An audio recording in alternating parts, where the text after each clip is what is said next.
জিকিরের শব্দ 4টা, সুবহানাল্লাহ, আলহামদুলিল্লাহ, লা ইলাহা ইল্লাল্লাহ, আল্লাহু আকবার। এর বাইরে কোনো শব্দ নেই। এমনকি আপনি কাঠ ছাঁটো করতে পারবেন না। কেউ যদি বলে সুবহান সুবহান, জিকির হবে। কেউ যদি বলে আকবার আকবার, হবে। আলহামদ আলহামদ, হবে।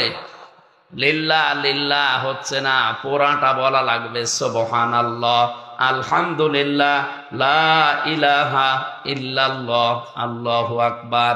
সুতরাং ব্রাহ্মণবাড়িয়া, কুমিল্লা, এই সমস্ত জেলায় আল্লাহর জিকিরের পাশাপাশি যারা ইয়ালি বাবা, শাহ আলী বাবা, দয়াল বাবা, খাজা বাবা বলে জিকির করে, এটা ইসলাম।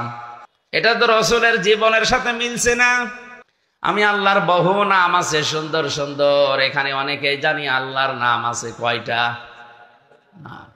99টা তো কায়দায় আছে। 5000। কত? তাফসিরের ভেতরে 5000 আল্লাহর নাম আছে। যে নামে পারেন আপনি আল্লাহকে ডাকেন, কোনো অসুবিধা নেই। কিন্তু সাবধান, যারা আল্লাহর নামকে ইলহাদ করে, এলহাদের ব্যাখ্যা হচ্ছে যারা নামে ডাকে কিন্তু নামের পাশাপাশি উলট পালট করে ফেলে, কাটছাট করে, ছোট খাটো করে ডাকে, তাদের সাথে মিলে তোমরা আল্লাহকে ডাকবা না। এটা আমি বানালাম। হ্যাঁ, আল্লাহর নির্দেশ হচ্ছে আল্লাহকে ডাকে তারা। আমি আল্লাহকে ডাকার পাশাপাশি এমন এমন নাম তারা জুড়ে দেয় যেগুলো আমি ডাকতে বলি নাই, তোমরা তাদের সাথে ডাকবা না।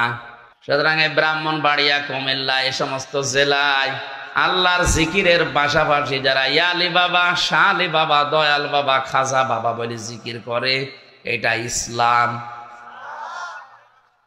এটা তো রসুলের জীবনের সাথে মিলছে না। জিকির যেহেতু একটা ইবাদত, কেউ যদি ইবাদত মনে করে করে, অবশ্যই তার নির্ধারিত একটা সিস্টেম আছে। বলেন না কেন? অবশ্যই নির্ধারিত কয়েকটা শব্দও থাকবে। নামাজ যেমন ইবাদত, তার একটা নির্ধারিত নিয়ম আছে। কিছু কিছু নিয়ম ফলো করলে নামাজ আপনার হবে। 13টা ফরজ, 14টা ওয়াজিব, 19টা নামাজ ভাঙার কারণ যদি কেউ না জানে, ওর নামাজ হচ্ছে না। হচ্ছে। জিকির ইবাদত, তার একটা নির্ধারিত নিয়ম আছে।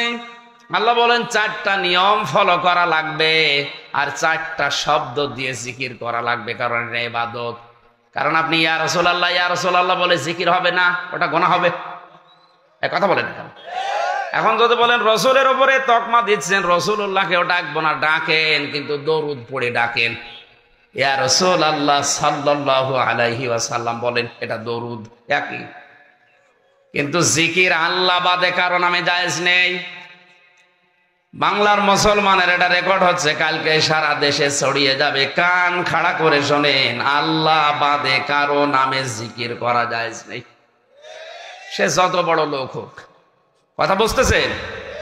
জিকিরের শব্দ 4টা, সুবহানাল্লাহ, আলহামদুলিল্লাহ, লা ইলাহা ইল্লাল্লাহ, আল্লাহু আকবার। এর বাইরে কোনো শব্দ নেই। এমনকি আপনি কাঠ ছাঁটো করতে পারবেন না। কেউ যদি বলে সুবহান সুবহান, জিকির হবে। কেউ যদি বলে আকবার আকবার, হবে। আলহামদ আলহামদ, হবে। লিল্লাহ লিল্লাহ হচ্ছে না, পুরাটা বলা লাগবে। সুবহানাল্লাহ, আলহামদুলিল্লাহ, লা ইলাহা ইল্লাল্লাহ, আল্লাহু আকবার।